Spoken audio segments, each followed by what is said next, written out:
Hey everybody, make sure to check out the 2020 Fantasy Baseball Almanac and Draft Guide. It comes with free in-season advice. You can't get that anywhere else. Check it out on Amazon.com or look in the show notes below. But let's talk about the NL East. Who do you think is going to win, all that stuff? But let's just start team by team, and then we'll make our picks by the end of the year, all right? And Sure. we usually go alphabetical on this show, division by division. That's kind of my decision just because I'm obsessive compulsive about that kind of stuff. But let's start with the Atlanta Braves, who happen to be Eric's favorite team, though he's realistic. He doesn't, being a Braves fan, you know that your team is going to be pretty good, but not win the World Series. So Eric is realistic. He doesn't have any delusions that the Braves are going to start a World Series victory dynasty. But how do you feel about the Braves this year? And then we can start talking about some of the players.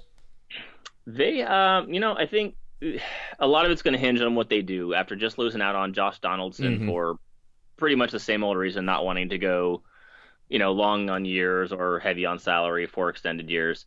It really is just going to depend on what they do to fill that cleanup hole. If they go in with what they have right now, I think they might have a shot at a wild card, but it's going to be tough just because they can kind of work around those first three guys in the lineup, and then what are you back to Nick Markakis at cleanup? Yeah. Sure.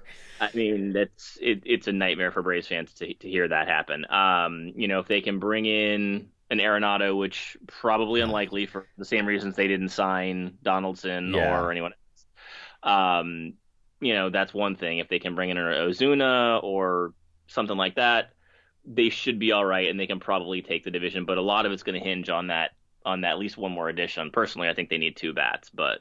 Yeah, and maybe they'll do some stuff. So we were talking about this yesterday, and I thought maybe they let Donaldson walk. Remind me, how old is Donaldson? He's got to be in his mid-30s. It feels like. Am I 30, overreaching that or?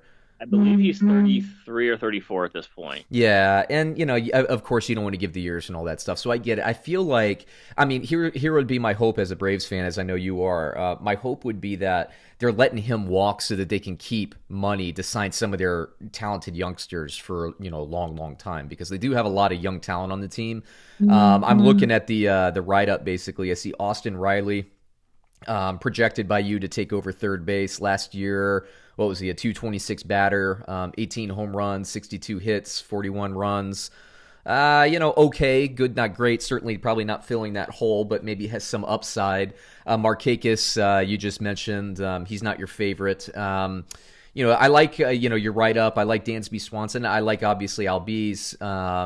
Who doesn't like Acuna? There is a lot of talent, but talk to me about catcher Travis Arnaud. Right? Is that how you pronounce it? I'm not as familiar with him because I don't go as deep into baseball as you do. But tell me what you think about catcher there. I believe actually it's pronounced, I believe, Darno, but uh, Darno. it's a step up for the Braves over McCann and Mm-hmm. Flowers from last year because he puts on a little more offense. He's got a track record as a good defender as well. Struggled a bit last year, but he was finally healthy all year, and he should be in a good position to keep up and play. I'd say probably around 110 to 120 games with Flowers taking the others. So it's a step up for Atlanta there. He's a good option very, very, very late in the draft. I wouldn't go really counting on him at this Sure. point because Atlanta's so focused on splitting the duties behind the plate. So he's someone I wouldn't turn to, not because he can't, but because there are going to be slightly better options Sure. for you throughout the draft. Sure. And then, obviously, before we move it on to pitchers, obviously Acuna, I mean, he's going to be an MVP candidate just by nature of how good he is. 22 years old, I have him marked at.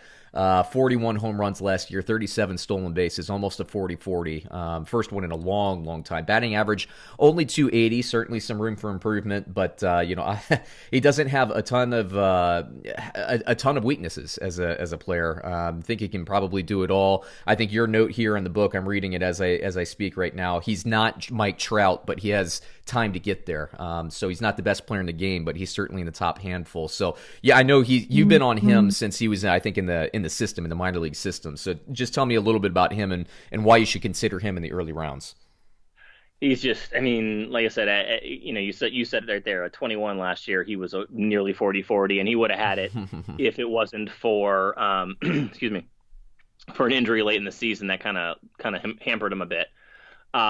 He'll get there this year, I think, and he's only going to get better at this point. To put up a 5.6 WAR in his first full season. Um, I mean, yeah, he's a stud. He's well on his way to being among the top guys in the league if he isn't already there. Yeah, And you're going to hear a lot of the Acuna Soto back and forth, who's better for the next decade. sure. Kind of plays into what you were saying with them holding money to sign some of these guys long term. They did that already with Acuna and Albies. Oh, okay. Yeah, I They missed got that then. Acuna for what eventually will be around a 10-year, close to $100 million deal. I mean, well below market. They saved a ton of money on both of those guys, Yeah, which is a lot of the frustration from not signing another big bat to go around them while you yeah, have. sure. Then we look at. I'm going to move it to rotation now, just because we have a lot of teams to get through. So we have Soroka, who broke out last year, Max Fried, who could break out this year, and then Cole Hamels, which is, I think everybody knows kind of at this point Soroka, and but I'd rather you talk a little bit about Cole Hamels, who I think is an under the radar signing. I love your notes in the book. Not to give away all of our secrets in the 2020 Fantasy Baseball Almanac, but I love your note in the book about kind of the tale of two seasons for Cole Hamels, which we can get to, and then Max Fried. Your thought on him, whether or not he can break out, and maybe even Fulte as well. If you want to just talk about those three guys. Yeah. Hamels, he was really, really good in the first half, and then he kind of got injured and rushed back, it seems like, and struggled. He's not going to be the guy he was in Philly for all those years. He's not going to be the ace, but if you expect him to be a 2 or 3, which is where they have him, and he's going to be a positive. He's going to be a step up over a Julio Teheran that they had in that rotation last year, and really over Dallas Keuchel as well, who I I've never been super high on, so I kind of like the move here to upgrade there. I think the biggest benefit to Cole Hamels is going to be his influence over someone like Max Fried. Sure. He's a veteran lefty who there's been some comparisons between the two anyway. So he's going to be able to work with Fried and kind of do that kind of thing. But as far as draft status for Hamels, um, he's going to be a good, kind of mid to late round guy for you. He's not going to carry your team, but he's going to be a good piece as long as he stays healthy. All As right. for Fried, Yeah. love what I've seen of the kid. He was really good last year.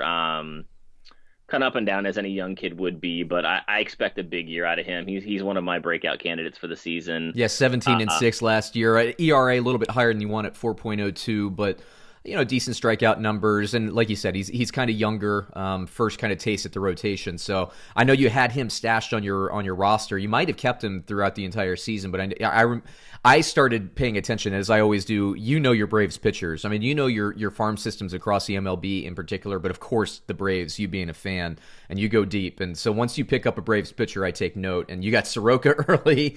I think I might have picked up Fulte after you dropped him. And Max Fried, I know, had been on your list for a while. Yeah, Fried was up there. He was a guy I had for a while. He kind of got hurt, and I had to actually drop him just because of Yeah. nowhere to put him. Fulte, actually, I did not have last year. I kind of stayed away early, and someone else grabbed him. Yeah, Fulte. I see your notes on there. It makes me laugh. Yeah. That brings back the memories of the 10-run first inning already. He is such a Jekyll and Hyde guy. He has the stuff to be the best pitcher on their staff without a doubt.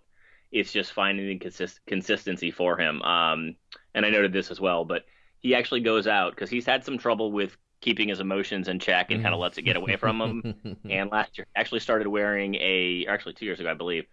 Don't say the word. Say the letter, because we can't monetize this video if you say the full word. So say it's the B word. Yes, it's got a little bracelet that kind of he looks at and it just says "Don't be a B." Yeah.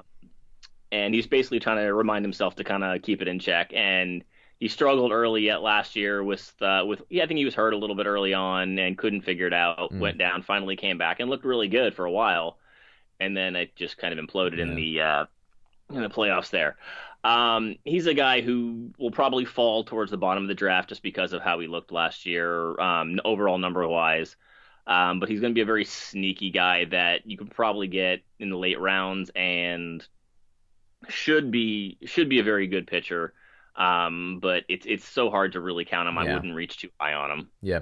So let me ask you. I actually, in the middle of this video, I'm going to change the format. What do you think? If all things go right, if all things go wrong, what's their ceiling and what's their floor for wins? What do you think? The most wins, and obviously they're going to compete for the division.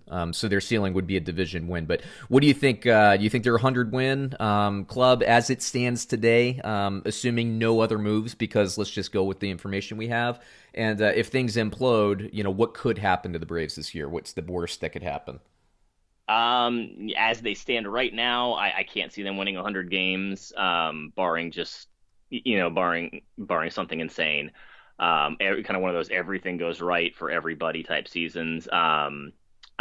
They could probably win 90 games as they stand right Mm, now. But they still need to see a few things like either Riley or Camargo taking over and holding on to third and performing. right. Um, you need Ender and Ciarte to actually play a full season, not just the second half where he hits, and a whole lot of things like that. You're going to need Soroka to continue to grow. You're going to need Hamels to be consistent. The absolute floor is, it, it could be injuries, and in that division, it's all pretty tight. They could end Yeah. up, in third, fourth place with even with 80 wins, Yeah. you Sure. could be in that division. Sure. Um, so it can fluctuate. A lot's really going to hinge for them on what they add over the next couple of weeks. Sure. Okay.